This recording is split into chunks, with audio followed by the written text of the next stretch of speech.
ಇಂಥ ಒಳ್ಳೆ ಸಮಯಗಳು ಯೇಸುವೇ ನಿನ್ ಬಳಿ ಬಂದೆವು. ಪ್ರಿಯರೇ, ಈ ದಿವಸಕ್ಕಾಗಿ ನಾವು ದೇವರಿಗೆ ಸ್ತೋತ್ರ ಹೇಳೋಣ. ಮತ್ತೊಂದು ಆವರ್ತಿ ನಿಮ್ಮನ್ನು ಈ ಮೂಲಕವಾಗಿ ಭೇಟಿ ಮಾಡುವಂಥ ಅವಕಾಶ ಕೊಟ್ಟದಕ್ಕಾಗಿ ನಾನು ದೇವರಿಗೆ ಸ್ತೋತ್ರ ಹೇಳ್ತೇನೆ. ಮತ್ತು ನೀವೆಲ್ಲರೂ ಈ ಒಂದು ಕಾರ್ಯಕ್ರಮ ಕೇಳಲಿಕ್ಕಾಗುವಂತೆ ಸೇರಿ ಬಂದದಕ್ಕಾಗಿ ನಿಮಗೂ ಕೂಡ ವಂದಿಸ್ತೇನೆ. ಪ್ರಿಯರೇ, ನಮ್ಮ ಮುಖ್ಯವಾದ ಉದ್ದೇಶ ಈ ಕಾರ್ಯಕ್ರಮದ ಉದ್ದೇಶ ಸತ್ಯವೇದದಲ್ಲಿರುವ ಸತ್ಯವೇದವನ್ನು ನಾವು ಆಳವಾಗಿ ಅಥವಾ ವಿವರವಾಗಿ ತಿಳಿಯಲಿಕ್ಕೆ, ಬಹಳ ಸರಳವಾಗಿ ತಿಳಿಯಲಿಕ್ಕೆ ಅನುಕೂಲವಾಗಲಿ ಎಂಬುದಾಗಿ ನಾವು ಮಾಡ್ತಾ ಇದ್ದೇವೆ. ಉದಾಹರಣೆಗೆ ನಾನು ಕಳೆದ ಸಾರಿ ಹೇಳಿದಂತೆ ನಾವು ಅದನ್ನು ಬಹಳ ಸರಳವಾದಂಥ ವ್ಯಕ್ತಿಗಳನ್ನು ಹಿಡಿದು ಬುದ್ಧಿವಂತರನ್ನು ಹಿಡಿಯಲಿಲ್ಲ, ಸಾಮಾನ್ಯವಾದಂಥ ಕುರಿಗಳನ್ನು ಹಿಡಿದು ಅದನ್ನು ಕಲೀಲಿಕ್ಕೆ ಹೋಗ್ತಾ ಇದ್ದೇವೆ. ನಾವು ಇದನ್ನು ಪ್ರಾರಂಭ ಮಾಡೋದಕ್ಕಿಂತ ಮುಂಚಿತವಾಗಿ ಒಂದು ಚಿಕ್ಕ ಅಂಶವನ್ನು ನಾನು ನಿಮಗೆ ತಿಳಿಸ್ಲಿಕ್ಕೆ ಇಷ್ಟಪಡ್ತೇನೆ. ಸಾಧಾರಣವಾಗಿ ನಮಗೆ ಜ್ಞಾನಿಯಾದ ಸೊಲೊಮೋನ್ನ ಮಾತಿನಂತೆ 3 ವಿಧವಾದಂತಹ ಸ್ಥಿತಿ ಬೇಕು. ಹೌದು, ಯಾಕೋಬನ ಪತ್ರಿಕೆ 1:5 ಯಾವನಿಗಾದರೂ ಜ್ಞಾನ ಕಡಿಮೆ ಆಗಿದ್ದರೆ ದೇವರನ್ನು ಕೇಳಿಕೊಳ್ಳಲಿ, ದೇವರ ಹಂಗಿಸದೆ ಎಲ್ಲರಿಗೆ ಕೊಡ್ತಾನೆ ಎಂಬುದಾಗಿ ನಿಜ. ಆದರೆ ಜ್ಞಾನ ಅಂದ್ರೇನು ಅನ್ನುವಂಥದ್ದು ನಾವು ಅದು ವಿಷದಪಡಿಸ್ತಾನೆ. ಜ್ಞಾನೋಕ್ತಿಗಳ ಪುಸ್ತಕ 1ನೇ 2ನೇ ಅಧ್ಯಾಯದಲ್ಲಿ ನಾವು ನೋಡುವಾಗ 3 ಅಂಶಗಳನ್ನು ಮುಂದಿಡ್ತಾ ಇದ್ದಾನೆ. ಒಂದು ಜ್ಞಾನ ಅಂದರೆ ಏನು ಅಂತ ನೋಡುವಾಗ ನಾಲೆಡ್ಜ್, ಇಂಗ್ಲೀಷ್ನಲ್ಲಿ ನಾಲೆಡ್ಜ್. ಹಾಗಂದ್ರೆ ಏನು ಅಂತ ನೋಡುವಾಗ ಅದು it is nothing but information gathering, ಅಥವಾ ಮಾಹಿತಿಗಳ ಸಂಗ್ರಹ. ನಾವು ಓದುವಂಥದ್ದು, ಕೇಳುವಂಥದ್ದು, ನೋಡುವಂಥದ್ದು, ಬರೆಯುವಂಥದ್ದು, ಇದೆಲ್ಲ ಮಾಹಿತಿಗಳು ಅಥವಾ ಇನ್ಫಾರ್ಮೇಷನ್ಸ್. ಇದನ್ನೆಲ್ಲ ನಮ್ಮ ತಲೆಗೆ ತುಂಬಿಕೊಳ್ಳುವಂಥದ್ದು, ಕಣ್ಣಿನ ಮುಖಾಂತರವಾಗಿ ತೆಗೆದು ನಮ್ಮ ತಲೆಯಲ್ಲಿ ತುಂಬಿಕೊಳ್ಳುವಂಥದ್ದು ಮಾಹಿತಿ ಸಂಗ್ರಹ. ಅದು ಅಷ್ಟಕ್ಕೆ ಸಾಲದು, ಬರೀ ಅಷ್ಟನ್ನು ಮಾತ್ರ ನಾವು ಇಟ್ಟರೆ ನಮ್ಮ ತಲೆ ದಪ್ಪ ಆಗ್ತದೆ ಅಷ್ಟೇ. ನಮ್ಮ ತಲೆ ಅದರಿಂದ ಯಾವ ಪ್ರಯೋಜನ ಇಲ್ಲ. ಮಾಹಿತಿಗಳನ್ನು ನಾವು ತಲೆಯಲ್ಲಿ ಇಟ್ಟುಕೊಂಡು ನಾವು ಸುಮ್ಮನೆ ಇದ್ದರೆ ಏನೂ ಪ್ರಯೋಜನ ಇಲ್ಲ. ಅದನ್ನೇನು ಮಾಡಬೇಕಂದ್ರೆ ಇಟ್ ಈಸ್ ಅಂಡರ್ಸ್ಟ್ಯಾಂಡಿಂಗ್ ಎಂಬುದಾಗಿ ಇಂಗ್ಲೀಷ್ನಲ್ಲಿದೆ, ಅಂದರೆ ತಿಳುವಳಿಕೆ. ನಾನು ಇನ್ನೂ ಆಳವಾಗಿ ಹೇಳೋದಾಗಿದ್ದರೆ ಮೌಲ್ಯಗಳು ಅಥವಾ ದ ವ್ಯಾಲ್ಯೂಸ್ ಅಂದಾಗ ಏನಪ್ಪ ಅಂದರೆ ನಾವು ಕೇಳಿದಂಥದ್ದು, ನೋಡಿದಂಥದ್ದು ಮತ್ತು ನಾವು ಓದಿದಂಥದ್ದು ಇವೆಲ್ಲನ್ನ ನಾವು ನಮ್ಮ ತಲೆಯಲ್ಲಿಟ್ಟುಕೊಂಡು ಅದರ ಅರ್ಥವನ್ನು ತಿಳಿದುಕೊಳ್ಬೇಕಾಗಿದೆ. ತಿಳುವಳಿಕೆ, ಅಂಡರ್ಸ್ಟ್ಯಾಂಡಿಂಗ್ ಅಂತ. ಮತ್ತು ಅಷ್ಟು ಮಾತ್ರ ಅಲ್ಲ, ಒಂದು ವೇಳೆ ನಾವು ನೋಡಿದ್ದು ನಾಲೆಡ್ಜ್ ಅಥವಾ ನಾವು ನೋಡಿದ್ದು ಕೇಳಿದ್ದು ಇದೆಲ್ಲವನ್ನು ತಲೆಯಲ್ಲಿ ತುಂಬಿಕೊಂಡು ಅದರ ಅರ್ಥವನ್ನು ತಿಳ್ಕೊಂಡು ನಾವು ಸುಮ್ಮನೆ ಹಾಗೆ ಇದ್ದರೆ ನಮ್ಮ ತಲೆ ದೊಡ್ಡದಾಗ್ತದೆ ಅಷ್ಟೇ, ಅಥವಾ ನಮಗೆ ಮಾತ್ರ ಒಂದು ವೇಳೆ ಅರ್ಥ ಆಗ್ತದಷ್ಟೇ. ನಾವು ಆವಾಗ ಹೇಳ್ಬೋದು ನನಗೆ ಗೊತ್ತಿದೆ, ನನಗೆಲ್ಲ ಗೊತ್ತಿದೆ ಎಂಬುದಾಗಿ ಹೇಳ್ಬೋದು. ಆದರೆ 3ನೇ ವಿಷಯ ಇದೆ, ಅದೇನೆಂದರೆ ವಿವೇಕ, ಸ್ಕಿಲ್ಸ್ ಎಂಬುದಾಗಿ ನಾವು ವೈಜ್ಞಾನಿಕವಾಗಿ ಹೇಳ್ತೇವೆ. ವಿವೇಕ, ಸ್ಕಿಲ್ಸ್ ಅಂದರೆ ವಿಸ್ಡಮ್ ಅಂತ. ನಾವು ನಾಲೆಡ್ಜ್ ಅಂದರೆ ಮಾಹಿತಿ ಸಂಗ್ರಹ, ತಿಳುವಳಿಕೆ, ಅಂಡರ್ಸ್ಟ್ಯಾಂಡಿಂಗ್ ಮತ್ತು ವಿಸ್ಡಮ್ ಎಂದು ಹೇಳಿದಾಗ ಅದನ್ನು ನಾವು ನಮ್ಮ ಜೀವಿತಕ್ಕೆ ಅಳವಡಿಸಿಕೊಳ್ಳುವುದಾಗಿದೆ ಮಾತ್ರ ನಮಗೆ ಜ್ಞಾನ ಸಿಗ್ತದೆ ಎಂಬುದಾಗಿ ಭಕ್ತನಾದಂಥ ರಾಜನಾದಂಥ ಸೊಲೊಮೋನ್, ಜ್ಞಾನಿಯಾದ ಸೊಲೊಮೋನ್ ಅದನ್ನು ವಿವರಿಸ್ತಾನೆ. ದೇವರ ವಾಕ್ಯ ಅದೇ, ನಾವು ಮಾಡುವಂಥದ್ದು ಅದೇ, ಮಕ್ಕಳಿಗೆ ಕಲಿಸುವಂಥದ್ದು ಅದೇ, ಟೀಚರ್ಸಿಗೆ ಕಲಿಸುವಂಥದ್ದು ಅದೇ. ಈ ದಿವಸ ನಾವು ಎಲ್ಲರಿಗೂ ತಿಳಿದುಕೊಳ್ಳಬೇಕಾದಂಥ ವಿಷಯ ಇದು 3: ನಾಲೆಡ್ಜ್, ಅಂಡರ್ಸ್ಟ್ಯಾಂಡಿಂಗ್ ಆ್ಯಂಡ್ ವಿಸ್ಡಮ್. ಜ್ಞಾನ, ತಿಳುವಳಿಕೆ ಮತ್ತು ವಿವೇಕ. ನಾವು ಇನ್ನೂ ಹೇಳೋದಾದರೆ, ನಾವು ವೈಜ್ಞಾನಿಕವಾಗಿ ಹೇಳೋದಾದರೆ ಜ್ಞಾನ ಅಂದರೆ ನಾಲೆಡ್ಜ್, ಅಂಡರ್ಸ್ಟ್ಯಾಂಡಿಂಗ್ ಅಂದರೆ ತಿಳುವಳಿಕೆ ಅಂದರೆ ವ್ಯಾಲ್ಯೂಸ್, ಮತ್ತು ಸ್ಕಿಲ್ಸ್ ಎಂದಾಗ ಹೇಳುವಾಗ ದೇವರು ಪ್ರತಿಯೊಬ್ಬೊಬ್ಬರಿಗೆ ಕೊಟ್ಟಿರುವಂಥ ಆ ಒಂದು ಸ್ಕಿಲ್ಸ್ ಅಥವಾ ಆ ಒಂದು ಕೌಶಲ್ಯಗಳು, ಪ್ರತಿಯೊಬ್ಬೊಬ್ಬರಿಗೆ ಕೊಟ್ಟಿರುವಂಥ ಆ ಮೆದುಳಿನ ಮುಖಾಂತರವಾಗಿ ನಮಗೆ ಕೌಶಲ್ಯಗಳನ್ನು ನಾವು ಅದನ್ನು ಅಳವಡಿಸಿ ಅದನ್ನು ನಮ್ಮ ಜೀವಿತಕ್ಕೆ ಅಳವಡಿಸಿಕೊಳ್ಳುವಂಥದ್ದು ಇದೆ. ಇದು ಜನರಲ್ ಆಗಿ ಸಾಮಾನ್ಯವಾಗಿ ಹೇಳುವಂಥದ್ದು. ನಾನು ಈ ದಿವಸ ನಾವು ಈ ಒಂದು ಮಾಲಿಕೆಗಳಲ್ಲಿ ಈ 3 ಪ್ರಾಮುಖ್ಯವಾಗಿ ಇಡ್ತಾ ಇದ್ದೀವಿ. ಯಾಕೆಂದರೆ ನಾವು ಪ್ರಪಂಚದಲ್ಲಿ ಅಥವಾ ಇಡೀ ದಿವಸದಲ್ಲಿ ಬೇಕಾದಷ್ಟನ್ನು ನಾವು ಕೇಳ್ತೇವೆ, ಒಂದು ವೇಳೆ ಅರ್ಥ ಮಾಡಿಕೊಳ್ತೇವೆ, ಆದರೆ ಅದನ್ನು ನಾವು ನಮ್ಮ ಜೀವಿತಕ್ಕೆ ಅಳವಡಿಸಿಕೊಳ್ಳೋದು ಭಾಳ ಕಷ್ಟ. ಅದು ಭಾಳ ಕಷ್ಟವಾಗಿದೆ. ಅದಕ್ಕೆ ಹೀಗೆ ಹೇಳ್ತಾರೆ, ನಾವು 100ಕ್ಕೆ 100 ಭಾಗ ನಾವು ಕೇಳಿದರೆ ನಮಗೆ ಅದರ ತಿಳುವಳಿಕೆ ಬರುವಂಥದ್ದು 40% ಮಾತ್ರ. ಆದರೆ ಆ ತಿಳುವಳಿಕೆಯನ್ನು ನಾವು ಪ್ರಜ್ಞಾಪೂರ್ವಕವಾಗಿ ಅದನ್ನು ನಮ್ಮ ಜೀವಿತದ ಅಳವಡಿಕೆಗೆ ಸೇರಿಸುವಂಥದ್ದು ಬರೀ 5% ಮಾತ್ರ ಇರುತ್ತೆ. ಹಾಗಿದ್ರೆ ನಾವು ಇದರ ಕುರಿತಾಗಿ ಹೆಚ್ಚಾಗಿ ತಿಳುವಳಿಕೆ ಪಡಿಬೇಕು ಅಂತಾಗಿ. ಹೌದು, ನಾವು ಈಗ ದಾವೀದನ ಕಥೆಯನ್ನು ಕೇಳಲಿಕ್ಕೆ ಹೋಗ್ತೇವೆ. ದಾವೀದನು ಸಮಗ್ರವಾಗಿ ತನ್ನ ಈ ಕೀರ್ತನಾ ಹಾಡಿನಿಂದ ನಮಗೆ ತಿಳಿಸಿಕೊಡ್ತಾನೆ. ದೇವರನ್ನು ಕೇಳೋಣ ನಾವು. ದೇವರೇ, ದಾವೀದನ ಉದ್ದೇಶ ನಿನ್ನ ಆತ್ಮನಿಂದ ಅವನು ಪ್ರೇರೇಪಿತನಾಗಿ ಬರೆದಂಥ ಈ ಒಂದು ಕೀರ್ತನೆಗಳ ಒಂದು ಉದ್ದೇಶ ನನಗೆ ಅರ್ಥ ಮಾಡಿಕೊಡು ದೇವರು ಎಂಬುದಾಗಿ ಕೇಳುವಾಗ ಆತನು ಖಂಡಿತವಾಗಿ ನಮಗೆ ಅರ್ಥ ಮಾಡಿಕೊಡ್ತಾನೆ. ದೇವರ ವಾಕ್ಯದಲ್ಲಿ ಒಂದಿದೆ, ಏನಂದರೆ ಅದೇ ದಾವೀದನು ಹೇಳುವಂಥದ್ದು. ಅವನು ದೇವರಂತ್ರ ಕೇಳ್ತಾನೆ, ದೇವರೇ ನನ್ನ ಕಣ್ಣು ತೆರೆ, ಆಗ ನಿನ್ನ ಧರ್ಮಶಾಸ್ತ್ರದ ಅದ್ಭುತಗಳನ್ನು ನಾನು ಕಂಡುಕೊಳ್ಳುವೆನು ಎಂಬುದಾಗಿ ಹೇಳ್ತಾನೆ. ಧರ್ಮಶಾಸ್ತ್ರವಾದಂಥ ದೇವರ ವಾಕ್ಯದಲ್ಲಿ ದೇವರ ಅದ್ಭುತಗಳಿದೆ. ಅದನ್ನು ಕಂಡುಕೊಳ್ಳಲಿಕ್ಕೆ ದೇವರು ತನ್ನ ಆತ್ಮನ ಮುಖಾಂತರವಾಗಿ ನಮ್ಮ ಕಣ್ಣುಗಳನ್ನು ತೆರೆಯಬೇಕಾಗಿದೆ. ನಾವು ಅದನ್ನು ಕೀರ್ತನೆಗಳಲ್ಲಿ ನಾವು ನೋಡ್ತೇವೆ. ಹಾಗಿದ್ದರೆ ನಾವು ಈ ದಿವಸ ನಮ್ಮ ಒಂದು ಕಾರ್ಯಕ್ರಮ, ನಮ್ಮ ಒಂದು ಈ ಸರಣಿಯನ್ನು ಅಥವಾ ಈ ಒಂದು ಮಾಲಿಕೆಯನ್ನು ನಾವು ಪ್ರಾರಂಭ ಮಾಡುವಾಗ ಇದನ್ನು ಪ್ರಾಮುಖ್ಯವಾಗಿ ಇಟ್ಟುಕೊಂಡು ನಾವು ಮಾಡೋಣ. ಸರಿ, ನಾವು ಇನ್ನು ಮುಂದೆ ಹೋಗೋಣ. ದೇವರು ನಮಗೆ ಸತ್ಯವೇದ ಕೊಟ್ಟಿದ್ದಾನೆ. ಹಿಂದೆ ಅವರಿಗೆ ಸತ್ಯವೇದ ಎಲ್ಲ ಧರ್ಮಶಾಸ್ತ್ರವಿತ್ತು, ಎಲ್ಲರಲ್ಲಿ ಇರಲಿಲ್ಲ. ಅದು ಓದುವಂಥವರು ಭಾಳ ಭಯಭಕ್ತಿಯಿಂದ ಓದ್ತಾ ಇದ್ರು. ಜನರು ಇಡೀ ದಿವಸ ಕೂತು ಅದನ್ನು ಕೇಳ್ತಾ ಇದ್ರು. ನಾವು ಹಳೆ ಒಡಂಬಡಿಕೆಯಲ್ಲಿ ನಾವು ನೋಡ್ತೇವೆ. ಹೊಸ ಒಡಂಬಡಿಕೆಗೆ ಬಂದಾಗ ದೇವರು ಅದರ ವಿವರಗಳನ್ನು ಕೊಟ್ಟ. ಅಷ್ಟೇ ಅಲ್ಲ, ಹೊಸ ಒಡಂಬಡಿಕೆಯಲ್ಲಿ ಅದರ ಹಳೆ ಒಡಂಬಡಿಕೆಯ ವಿವರಗಳನ್ನು ತಿಳಿಸಿಕೊಡುವಂತೆ ಅನೇಕರಿಗೆ ಪಡಿಸಿ ಈ ದಿವಸ ಒಬ್ಬೊಬ್ಬರ ಕೈಯಲ್ಲಿ ಸತ್ಯವೇದನ ಅವರವರ ಭಾಷೆಯಲ್ಲಿ ಓದುವಂಥ ಅವಕಾಶವನ್ನು ಮಾಡಿಕೊಟ್ಟ. ಆದರೆ ಬಂದಿರುವಂಥದ್ದು ನಾವು ಓದ್ತಾ ಇಲ್ಲ. ಸುಮ್ಮನೆ ಅದು ನಮಗೆ ಎಲ್ಲರಲ್ಲಿದೆ ಅಲ್ಲ ಅಂತಾಗಿರ್ತೇವೆ ಅಷ್ಟೇ. ಭಾನುವಾರ ಒಂದು ವೇಳೆ ದೇವಾಲಯಕ್ಕೆ ಹೋಗುವಾಗ ಕೈಯಲ್ಲಿ ಇಟ್ಕೊಂಡು ಹೋಗ್ತೇವೆಲ್ಲ ಗೊತ್ತಿಲ್ಲ. ಒಂದು ವೇಳೆ ಓದ್ರೂ ಅದನ್ನು ತೆಗೆದು ಓದುವಂಥವ್ರಿಲ್ಲ. ಮನೆಯಲ್ಲಿ ಓದಲಿಕ್ಕೆ ಸಮಯ ಇಲ್ಲ ಎಂಬುದಾಗಿ. ಆದರೆ ಆ ಸತ್ಯವೇದನ್ನು ಓದಿದ್ರೆ ನಮ್ಗೆ ಅರ್ಥ ಆಗ್ತದೆ. ಹಾಗಿದ್ರೆ ಸತ್ಯವೇದದಲ್ಲಿರುವಂಥ ದೇವರ ವಾಕ್ಯವನ್ನು ಓದಲಿಕ್ಕೆ, ಅರ್ಥ ಮಾಡಿಕೊಳ್ಳಲಿಕ್ಕೆ ಜ್ಞಾನಿಗಳೇ ಬೇಕಾ? ಇಲ್ಲ. ಆತನು ಪ್ರತಿಯೊಬ್ಬೊಬ್ಬರಿಗೆ ಅನ್ವಯಿಸುವಂಥ ರೀತಿಯಾದಂತೆ ತಿಳಿಸಿದ್ದಾನೆ. ಯಾರು ಆತನ ಬಳಿಯಲ್ಲಿ ಬಂದು ಸ್ವಾಮಿ ನನಗೆ ತಿಳಿಸಿಕೊಡು ಎಂಬುದಾಗಿ ಕೇಳೋದು ಅವ್ರಿಗೆ ಕೊಡ್ತಾನೆ. ಜ್ಞಾನ ಕಡಿಮೆ ಆಗಿದ್ದರೆ ಕೇಳಿದರೆ ಆತನು ಕೊಡ್ತಾನೆ ಎಂಬುದಾಗಿದೆ. ಹಾಗಿದ್ರೆ ನಾವು ಅದನ್ನು ಕಲಿಬೇಕಾಗಿದೆ. ಒಂದು ಉದಾಹರಣೆಯನ್ನು ಹೇಳ್ತೇನೆ. ಅದು ಉದಾಹರಣೆ ಹೀಗಿದೆ. ಈ ಜಾನ್ ಫ್ಲೋರ್ ಎಂಬಂಥ ಒಬ್ಬ ವ್ಯಕ್ತಿ ಕೋಲಾರದ ಚಿನ್ನದ ಗಣಿಯನ್ನು ಪ್ರಾರಂಭ ಮಾಡಿದಂತೆ ಸುಮಾರು ವರ್ಷಗಳ ಹಿಂದೆ, ಒಂದು 100 ವರ್ಷದ ಹಿಂದೆ. ಅದನ್ನು ಪ್ರಾರಂಭ ಮಾಡೋದಕ್ಕಿಂತ ಮುಂಚಿತವಾಗಿ ಆ ಬೆಟ್ಟದಲ್ಲೆಲ್ಲ ಮೈದಾನದಲ್ಲಿ ಮಣ್ಣು ಕುರಿಗಳೆಲ್ಲ ಹುಲ್ಲು ತಿನ್ನುತ್ತಾ ಇರುವಾಗ ಅಲ್ಲಲ್ಲಿ ಮಣ್ಣು ಕಾಣುವಂಥದ್ದು ಹೊಳಿತಾ ಇತ್ತಂತೆ. ಇದನ್ನು ಅದನ್ನು ತೆಗೆದು ಪರೀಕ್ಷೆ ಮಾಡುವಾಗ ಅದ್ರಲ್ಲಿ ಚಿನ್ನದ ಅಂಶ ಇದೆ ಎಂಬುದಾಗಿ ಗೊತ್ತಾಯ್ತಂತೆ. ಅವನೇನು ಮಾಡ್ದ, ಅಲ್ಲಿ ಗಣಿ ತೆಗಿಲಿಕ್ಕೆ ಶುರು ಮಾಡಿದ. ಮೊದಲು ಬರೀ ಮಣ್ಣು ಮಣ್ಣು ಮಣ್ಣು ಮಣ್ಣು ಬಂತು. ಅದನ್ನು ತೆಗಿತಾ ಆಳವಾಗಿ ಈಗ ಮೈಲುಗಟ್ಟಲೆ ಗಣಿಗಳಾಗಿದೆ. ತೆಗೆಯುವಾಗೆಲ್ಲ ಚಿನ್ನ ಬರ್ತಾ ಇದ್ದಂತೆ. ಸತ್ಯವೇದ ಹಾಗೆ.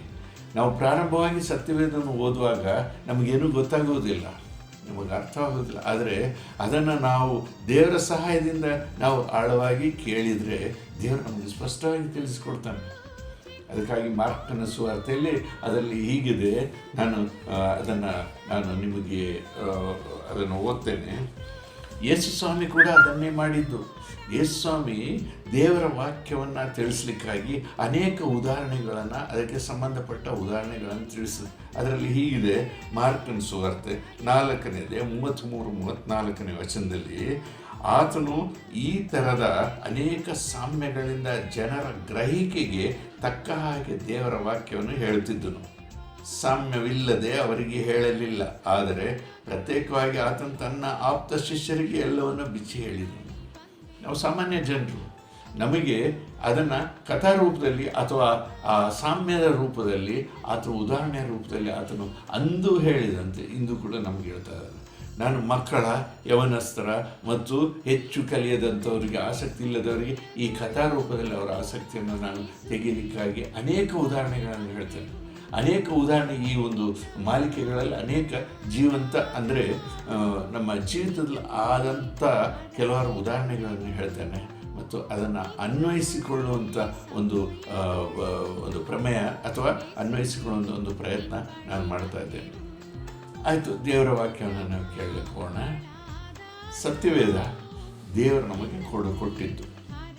ಸತ್ಯವೇದದಲ್ಲಿ ಅನೇಕ ಭಾಗಗಳಿದೆ, ಅದು ನಾವು ಮುಂದೆ ತಿಳಿಸ್ತಾ ಹೋಗ್ತೇವೆ. ಈಗ ನಾವು ದಾವೀದನ ಕೀರ್ತನೆ, ದಾವೀದನು ಹಾಡಿದಂಥ ಹಾಡು ಎಂಬಂಥ ಆ ಒಂದು ತಲೆಬರವನ್ನು ತಲೆಯಲ್ಲಿ ಇಟ್ಟುಕೊಂಡು ನಾವು ಅದನ್ನು ಓದಲಿಕ್ಕೆ ಪ್ರಯತ್ನ ಪಡಬೇಕು. ನಾವು ಕೇಳೋಣ. ದಾವೀದನು 23ನೇ ಕೀರ್ತನೆಯನ್ನು ಮಾತ್ರ ನಾನು ತೆಗೆದಿರುವಂಥದ್ದು. ದಾವೀದಲ್ಲಿ ಸತ್ಯವೇದದಲ್ಲಿ 66 ಪುಸ್ತಕಗಳಲ್ಲಿ ಈ ಕೀರ್ತನೆಯ ಭಾಗ 23ನೇ ಭಾಗ, 23ನೇ ಅಧ್ಯಾಯದಲ್ಲಿರುವಂಥ ಕೀರ್ತನೆ ಭಾಗದಲ್ಲಿರುವಂಥ ಒಂದು ಅಂಶವನ್ನು 6 ವಾಕ್ಯಗಳನ್ನು ಈ ದಿವಸ ನಾನು ಈ ಒಂದು ಸರಣಿಯಲ್ಲಿ ತಿಳಿಸ್ಲಿಕ್ಕೆ ಹೋಗ್ತೇನೆ. ಅದನ್ನು ದಾವೀದನು ಯೆಹೋವನು ನನಗೆ ಕುರುಬನು, ಕೊರತೆ ಪಡೆನು, ಆತನ ಹಸಿರುಗಾವಲುಗಳಲ್ಲಿ ನನ್ನನ್ನು ತಂಗಿಸುತ್ತಾನೆ, ವಿಶ್ರಾಂತಿಕರವಾದ ನೀರುಗಳ ಬಳಿಗೆ ಬರಮಾಡುತ್ತಾನೆ, ನನ್ನ ಪ್ರಾಣವನ್ನು ಉಜ್ಜೀವಿಸ ಮಾಡಿ ತನ್ನ ಹೆಸರಿಗೆ ತಕ್ಕಂತೆ ನೀತಿ ಮಾರ್ಗದಲ್ಲಿ ನನ್ನನ್ನು ನಡೆಸುತ್ತಾನೆ. ನಾನು ಕಾರ್ಗತ್ತಲಿನ ಕಣಿವೆಯಲ್ಲಿ ನಡೆಯುವಾಗಲೂ ನೀನು ಹತ್ತಿರವಿರುವುದರಿಂದ ಕೇಡಿಗೆ ಹೆದರೆನು. ನಿನ್ನ ದೊಣ್ಣೆಯು ನಿನ್ನ ಕೋಲು ನನಗೆ ಧೈರ್ಯ ಕೊಡುತ್ತದೆ. ವೈರಿಗಳ ಮುಂದೆಯೇ ನೀನು ನನಗೋಸ್ಕರ ಔತಣವನ್ನು ಸಿದ್ಧಪಡಿಸುತ್ತಿ, ನನ್ನ ತಲೆಗೆ ತೈಲವನ್ನು ಹಚ್ಚಿಸುತ್ತಿ, ನನ್ನ ಪಾತ್ರೆ ತುಂಬಿ ಹೊರಸೂಸುತ್ತದೆ. ನಿಶ್ಚಯವಾಗಿ ನನ್ನ ಜೀವಮಾನದಲ್ಲೆಲ್ಲ ಶುಭವೂ ಕೃಪೆಯೂ ನನ್ನನ್ನು ಹಿಂಬಾಲಿಸು. ನಾನು ಸದಾಕಾಲವು ಯೆಹೋವನ ಮಂದಿರದಲ್ಲಿ ವಾಸಿಸುವೆನು. 6 ವಚನಗಳಿಂದ ಕೂಡಿದಂಥ ಈ ವಾಕ್ಯ ನಮಗೆ ಎಷ್ಟು ಭಾಷೆಗಳಲ್ಲಿ ಗೊತ್ತೆ ಅಷ್ಟು ಭಾಷೆ, ಎಷ್ಟು ರೀತಿಯ ಭಾಷಾಂತರ ಅಷ್ಟು ಭಾಷಾಂತರ ಓದಿದ್ರು ಪ್ರತಿ ಸಾರಿ ಓದುವಾಗ ಹೊಸ ಹೊಸ ವಿಷಯ ಬರ್ತದೆ. ನಾನು ಅದನ್ನು ಹೀಗೆ ಯೋಚನೆ ಮಾಡ್ತೇನೆ. ಅದನ್ನು ಧ್ಯಾನ ಮಾಡುವಾಗ ಅನೇಕ ಭಕ್ತರು ಬರೆದಂಥ ವಿಷಯಗಳನ್ನು ನಾನು ಓದಿದೆ. ಅದರಲ್ಲಿ ಕೆಲವರು ಹೀಗೆ ಬಂದಿದ್ದಾರೆ. ಈ ಒಂದು ಕೀರ್ತನೆ ಅವನು ಬರೆಯುವಾಗ ಯಾವಾಗ ಬರೆದಿರ್ಬೋದು? ನಾನು ಕಳೆದ ಸಾರಿ ಹೇಳಿದೆ, ಈ ಕೀರ್ತನೆ ದಾವೀದನು ಬರೆದಿದ್ದು ಯೇಸು ಸ್ವಾಮಿ ಹುಟ್ಟಲಿಕ್ಕಿಂತ 1000 ವರ್ಷದ ಹಿಂದೆ, ಅಥವಾ ಇಲ್ಲಿಗೆ 3020 ವರ್ಷಗಳು ದಾಟಿದೆ. ಆವಾಗ ಬರೆದಿದ್ದು ಅದು ಇಂದು ಹೊಸದಾಗಿ ಕಾಣ್ತಾ ಇದೆ. ಎಲ್ಲಿ ಆ ಒಂದು ಕೀರ್ತನೆ ಅವನು ಎಲ್ಲಿ ಕೂತು ಬರೆದಿರ್ಬೋದು? ಭಾಳ ಜನರು ಹೇಳ್ತಾರೆ ಏನಂತ, ಭಾಳ ಜನರ ಕಡೆ ನಾನು ಓದಿದಂಥದ್ದು, ಅವನು ಕುರಿ ಕಾಯ್ತಾ ಇರುವಾಗ ಕುರಿಗಳನ್ನು ಮೇಯಿಸ್ಲಿಕ್ಕೆ ಬಿಟ್ಟು ಈತನೊಂದು ಮರದ ಕೆಳಗೆ ಕೂತು ಕಿನ್ನರಿಯನ್ನು ಬಾರಿಸುತ್ತಾ ಹಾಡಿದನು ಅಂದಾಗಿ, ಆ ಕಾಡಿನಲ್ಲಿ ಒಬ್ಬನೇ ಹಾಡಿದನು ಅಂದಾಗಿ ಇರ್ಬೋದು. ನಾನು ಅದು ಸುಳ್ಳು ಎಂಬುದಾಗಿ ಹೇಳುವುದಿಲ್ಲ, ಅದಕ್ಕೆ ಯಾವ ಒಂದು ವ್ಯತಿರಿಕ್ತವಾಗಿ ನಾನು ಹೇಳುವುದಿಲ್ಲ. ಆದರೆ ನಾನು ಧ್ಯಾನ ಮಾಡುವಾಗ ನನಗೆ ಬಂದಂಥ ಅಂಶ ಹೀಗಿದೆ. ಅದೊಂದು ಉದಾಹರಣೆಗೆ ಯಾಕೆ ಇದನ್ನು ಹೇಳ್ತೇನೆ ಅಂದರೆ, ಇದನ್ನು ಅವನು ಬರೆದಂಥ ಒಂದು ನೈಜತೆ, ಅವನು ಬರೆದಂಥ ಒಂದು ನಿಜವಾದಂಥ ಒಂದು ಚಿತ್ರ ನಮಗೆ ಕಾಣ್ತದೆ. ಏನಪ್ಪ ಅಂದರೆ, ಒಂದು ಊರಿನಲ್ಲಿ ಒಬ್ಬ ರಾಜ ಇದ್ದಂತೆ, ಭಾಳ ಒಳ್ಳೆಯವನಂತೆ. ಅವನು ಯಾರಾದರೂ ನಂಬಿಗಸ್ತರಿದ್ದರೆ ಅವರಿಗೆ ಭಾಳ ಎನ್ಕರೇಜ್ ಅಥವಾ ಪ್ರೋತ್ಸಾಹ ಮಾಡ್ತಾ ಇದ್ದಂತೆ.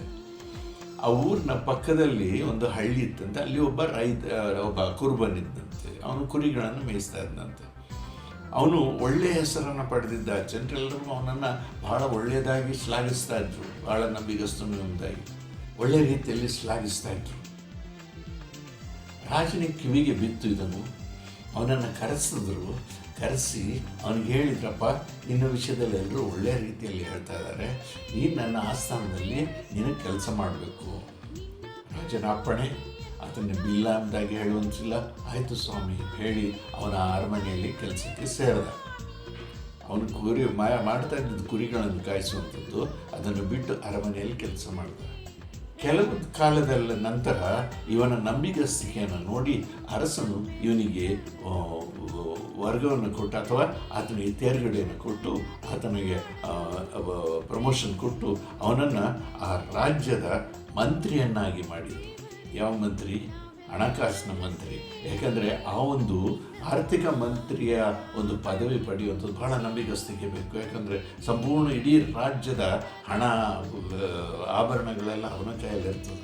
ಸರಿ, ಅವನನ್ನು ನಂಬಿಗಸ್ತನನ್ನಾಗಿ ಮಾಡಿದರು. ಅವನು ಬಹಳ ಯೋಗ್ಯನಾಗಿ ಬಹಳ ತನ್ನ ಕೆಲಸವನ್ನು ನಂಬಿಗಸ್ತಿಕೆಯನ್ನು ಮಾಡ್ತಾ ಇದ್ದ. ಆದರೆ ಬೇರೆಯವರಿಗೆ ಅವನನ್ನು ನೋಡಿ ಹೊಟ್ಟೆ ಕಿಚ್ಚಾಯಿತು. ನೋಡಿ, ಅವನು ಸಾಮಾನ್ಯವಾಗಿ ಕುರುಬ, ಅವನ ಹಳ್ಳಿಯಲ್ಲಿ ಕುರಿ ಕಾಯ್ತಾ ಇದ್ದನು. ಅವನನ್ನು ತಂದು ಇವಾಗ ಆರ್ಥಿಕ ಮಂತ್ರಿ ಅಥವಾ ಹಣಕಾಸಿನ ಮಂತ್ರಿಯಾಗಿ ಮಾಡಿದಾರಲ್ಲ. ನಾವು ಇಷ್ಟು ವರ್ಷ ನಾವು ಇಲ್ಲಿಂದ ಕೆಲಸ ಮಾಡಿ, ಇವರ ಹತ್ರ ಕೆಲಸ ಮಾಡಿ, ನಾವು ಇನ್ನೂ ಅದೇ ಕೆಲಸದಲ್ಲಿ, ಅದೇ ವರ್ಗದಲ್ಲಿ, ಅದೇ ಒಂದು ಸ್ಥಾನದಲ್ಲಿದ್ದೇವಲ್ಲ ಅಂತ ಹೊಟ್ಟೆ ಕಿಚ್ಚು ಬಂತು. ಇದು ಮನುಷ್ಯನಿಗೆ ಬರುವಂಥದ್ದು. ಆದರೆ ಅದಕ್ಕೆ ಏನು ಮಾಡಿದರು, ಅವನನ್ನು ಪ್ರತಿ ಗಳಿಗೆಲ್ಲ ಅವನನ್ನು ನೋಡ್ತಾ ಇದ್ರು. ಏನು ಒಂದು ಚಿಕ್ಕ ತಪ್ಪು ಸಿಕ್ಕುವುದಾಗಿದ್ದರೆ ಅದನ್ನು ತೆಗೆದು ರಾಜನ ಹತ್ರ ದೊಡ್ಡದು ಮಾಡಿ ಅದನ್ನು ಹೇಳಿ ಅವನನ್ನು ಆ ಒಂದು ಸ್ಥಾನದಿಂದ ಇಳಿಸಬೇಕು ಎಂಬುದಾಗಿ ಪ್ರಯತ್ನ ಪಡ್ತಾ ಇದ್ರು ಒಂದು ಗುಂಪು. ಆದರೆ ಎಷ್ಟೇ ಪ್ರಯತ್ನ ಪಟ್ಟರು 24 ತಾಸು ಅವನ ಮೇಲೆ ಕಾವಲಿಟ್ಟು ಅವರ ಕಣ್ಣಿನ ಉಪಾದಿಯಲ್ಲಿ ಅವರ ಪಕ್ಕದಲ್ಲಿದ್ದರು. ಅವರಿಂದ ಯಾವ ತಪ್ಪು ಸಿಗಲಿಲ್ಲ. ಇವರು ನೋಡಿ ನೋಡಿ ಬಳಲಿ ಹೋದರು. ಕಡೆಗೆ ಒಂದು ವಿಷಯ ಅವರಿಗೆ ಬಂತು. ಏನಂದರೆ, ರಾತ್ರಿ 8 ಗಂಟೆಯಿಂದ 10 ಗಂಟೆವರೆಗೂ ಆ 2 ತಾಸುಗಳು ಅವನು ಕಾಣಿಸ್ತಾ ಇರಲಿಲ್ಲ. ಎಲ್ಲಿ ಹೋಗಿದ್ದಾನೆ ಎಂಬುದಾಗಿ ನೋಡುವಾಗ ಅವನ ಮನೆಯ ಕೆಳಗಡೆ ನೆಲಮಾಳಿಗೆಯಲ್ಲಿ ಒಂದು ದೊಡ್ಡದಾದಂಥ ಕೊಠಡಿಯನ್ನು ಕಟ್ಟಿ ಅದರೊಳಗೆ ಹೋಗಿ ಬಾಗಿಲು ಹಾಕಿಬಿಟ್ರೆ ಅವನ 2 ತಾಸು ಅಲ್ಲಿದ್ದು ಹೊರಗಡೆ ಬರುವಾಗ 10 ಗಂಟೆಗೆ ಹೊರಗಡೆ ಬರುವಾಗ ಬಹಳ ಖುಷಿಯಾಗಿ ಸಂತೋಷದಿಂದ ಬರ್ತಾ ಇದ್ದಂತೆ. ಇವ್ರಿಗೆ ಆಶ್ಚರ್ಯ ಆಯಿತು. ಇವನು ಇಡೀ ದಿವಸ ಕೆಲಸ ಮಾಡಿ ಆಯಾಸಗೊಂಡಿದ್ದಾನೆ. ಆದರೆ 8 ಗಂಟೆಗೆ ಹೋಗುವಾಗ ಆಯಾಸದಿಂದ ಒಳಗಡೆ ಹೋಗಿದ್ದಾನೆ. ಆದರೆ 10 ಗಂಟೆಗೆ ಬರುವಾಗ ಆತನು ಎಷ್ಟೊಂದು ಹರ್ಷದಿಂದ ಬರ್ತಾನಲ್ವ. ಏನು ಮಾಡ್ತಾನೆ, ಒಂದು ವೇಳೆ ಆತನು ರಾಜ್ಯದಲ್ಲಿರೋನ ಎಲ್ಲ ಹಣಕಾಸುಗಳು ಅಥವಾ ಎಲ್ಲ ಆಭರಣ ಮುಂತಾದವುಗಳನ್ನು ಕದ್ದು ಆ ಕೋಣೆಗಳಲ್ಲಿ ಹಿಂದೆ ನೆಲಮಾಳಿಗೆಯಲ್ಲಿ ಇಟ್ಟಿರ್ಬೋದು. ಇವು ಪ್ರತಿ ದಿವಸ ಅದನ್ನು ನೋಡಿ ಭಾಳ ಸಂತೋಷಗೊಂಡವನಾಗಿ ಬರ್ತಾ ಇದ್ದಾನೆ ಅಂತಾಗಿ ಊಹೆ ಮಾಡಿದ್ರು. ಪ್ರತಿ ದಿವಸ ನೋಡಿದ್ರು.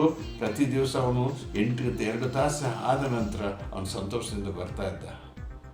ಕಡೆಗೆ ಇವರೇನು ಮಾಡಿದ್ರು, ಅರಸನಿಗೆ ಚಾಡಿ ಹೇಳಿದರು, ಸ್ವಾಮಿ, ತನ್ನ ರಾಜ್ಯದ ಆಸ್ತಿಯನ್ನೆಲ್ಲ ಅಥವಾ ಹಣಕಾಸನ್ನೆಲ್ಲ ತನ್ನ ನೆಲಮಾಳಿಗೆಗಳಿಗೆ ತುಂಬಿಕೊಂಡು ರಾತ್ರಿ 8 ಗಂಟೆಗೆ ಹೋಗಿ 10 ಗಂಟೆಗೆ ಆತನ ಅದನ್ನೆಲ್ಲ ನೋಡಿ ಸಂತೋಷಿಸಿ ಹೊರಗಡೆ ಬರ್ತಾನೆ. ಅವನ ಮುಖ ಭಾಳ ಖುಷಿಯಾಗಿರ್ತದೆ. ರಾಜನು ನಂಬಲಿಲ್ಲ ಮೊದಲು. ನಂತರ ಇವರ ಒತ್ತಾಯದ ಪ್ರಕಾರವಾಗಿ ಅವನನ್ನು ಕಂಡುಹಿಡಿಯಲಿಕ್ಕೆ ಅರಸನೇ ಹೋಗಿ ಅವನ ನೆಲಮಾಳಿಗೆ ಸನ್ನಿಧಿಯಲ್ಲಿ ಈ ಎಲ್ಲ ಚಾಡಿಗೋರರ ಜೊತೆಯಲ್ಲಿ ನಿಂತ. 8 ಗಂಟೆಗೆ ಅವನು ಒಳಗಡೆ ಹೋದ, ಹಾಕ್ಬಿಟ್ಟು 10 ಗಂಟೆಗೆ ಆತನು ಹೊರಗಡೆ ಬರುವಾಗ ಬಹಳ ಖುಷಿಯಾಗಿ ಸಂತೋಷದಿಂದ ಸಂತೃಪ್ತಿಯಿಂದ ಮುಖ ಪ್ರಕಾಶಮಾನವಾಗಿ ಬಂದಾಗ ಇದನಿಗೆ ಆಶ್ಚರ್ಯ ಆಯಿತು. ಇಡೀ ದಿವಸ ಕೆಲಸ ಮಾಡಿದಾನೆ, ಆಯಾಸದಿಂದ ಇರಬೇಕು. ಈ 2 ತಾಸಿನಲ್ಲಿ ಅವನಿಗೆ ಒಳಗಡೆ ಸಿಗುವಂಥ ಆ ಒಂದು ಹರ್ಷ ಹೇಗೆ ಸಿಗ್ತದೆ ಎಂಬುದಾಗಿ ನೆನೆಸಿದ್ರು. ಕಡೆಗೆ ಅವರು ಅವನನ್ನು ಕರೆದು ಕೇಳಿದರು, ಅಯ್ಯ ಮಂತ್ರಿಯೇ, ನೀನು ಈ 2 ತಾಸು ಒಳಗಡೆ ಇದ್ದು ಬರ್ತೀಯಲ್ಲ, ಏನು ಮಾಡ್ತೀಯ? ಏನಿಲ್ಲ ಸ್ವಾಮಿ. ಮತ್ತು ಅಲ್ಲಿ ಹೋಗಿ ಏನು ತಿನ್ನಲಿಕ್ಕೆ ಏನಾದರೂ ನಿದ್ರೆ ಮಾಡ್ತೀಯಾ? ಇಲ್ಲ ಸ್ವಾಮಿ. ಮತ್ತು ನೀನು ಹರ್ಷಚಿತ್ತನಾಗಿ ಬರ್ತೀಯಲ್ಲ, ಏನಿಲ್ಲ, ಸುಮ್ಮನೆ ಒಳಗಡೆ ಹೋಗಿ 2 ತಾಸು ಇದ್ದು ಬರ್ತೇನೆ. ನಂಬಲಿಲ್ಲ. ಅವ್ರು ಹೇಳಿದ್ರು, ಚಾಡಿಕೋರು, ಸ್ವಾಮಿ ಸುಳ್ಳು ಹೇಳ್ತಾ ಇದ್ದಾರೆ ನಾನು. ಸರಿ, ಅರಸನೇ ಮಾಡಿದ ಬಲವಂತದಿಂದ ಆ ಕೋಣೆಯೊಳಗೆ ಹೋದಾಗ ಆ ಇಡೀ ದೊಡ್ಡದಾದಂಥ ಒಂದು ಕೋಣೆಯಲ್ಲಿ ಒಳಗಡೆ ಏನಿಲ್ಲ, ಬರೀ ಖಾಲಿ. ಇವರೆಲ್ಲ ನೆನೆಸಿದ್ದಾರೆ ತುಂಬ ತುಂಬಿಸಿರ್ಬೇಕು ಅನ್ನೋದಾಗಿ. ಆದರೆ ಒಂದೇ ಒಂದು ಚೂರು ಏನು ಇದಿಲ್ಲ, ಬರೀ ಖಾಲಿ ಕೋಣೆ.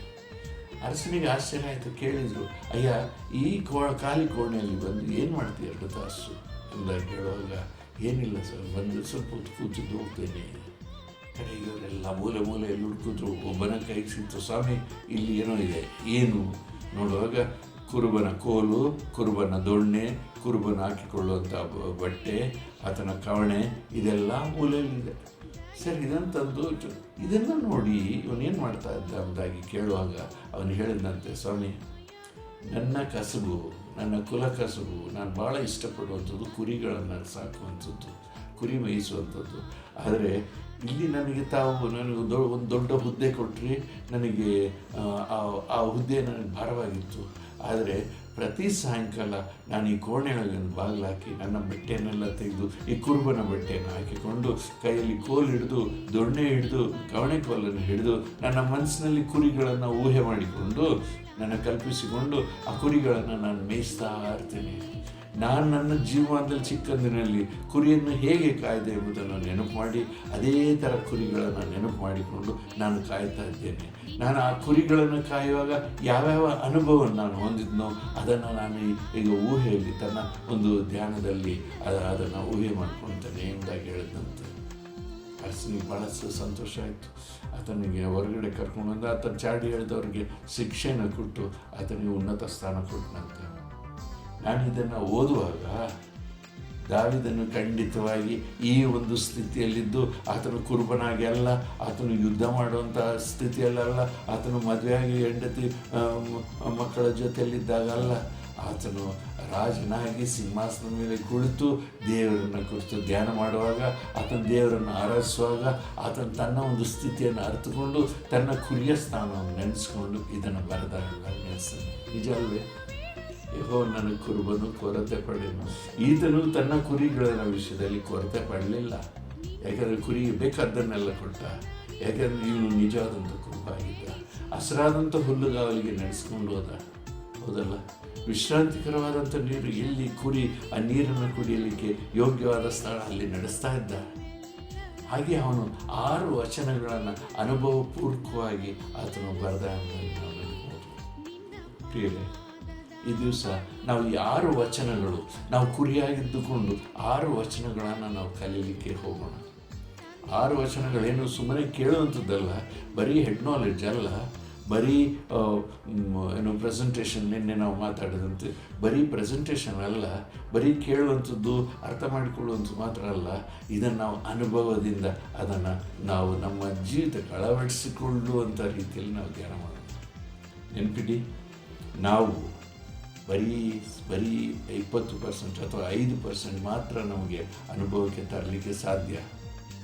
ನಾನು ಅದನ್ನೇ ಹೇಳ್ತಾ ಇದ್ದೆ.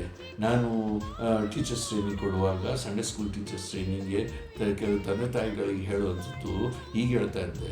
ನೀವು ಮಕ್ಕಳಿಗೆ ಬುದ್ಧಿ ಹೇಳ್ತೀರಿ ಸರಿ, ಸತ್ಯದ ಕಥೆ ಹೇಳ್ತೀರಾ ಸರಿ, ಆದರೆ ಹೇಳುವಂಥ ವಿಧಾನ 18 ಭಾಗಗಳಿದೆ, 18 ವಿಧಾನಗಳಿದೆ. 18ನೇ ವಿಧಾನದಲ್ಲಿ ಈ ದಿವಸ ನಮ್ಮ ಸಭೆಗಳಲ್ಲಿ, ನಮ್ಮ ಮನೆಗಳಲ್ಲಿ, ಶಾಲೆಗಳಲ್ಲಿ ಕಲಿಸುವಂಥದ್ದು ಅದೇ ಏನು 18ನೇ ಭಾಗ ಮಾತ್ರ. ಏನು 18ನೇ ಭಾಗ? Reading from the text book, ಪಠ್ಯಪುಸ್ತಕದಿಂದ ಓದುವಂಥದ್ದು.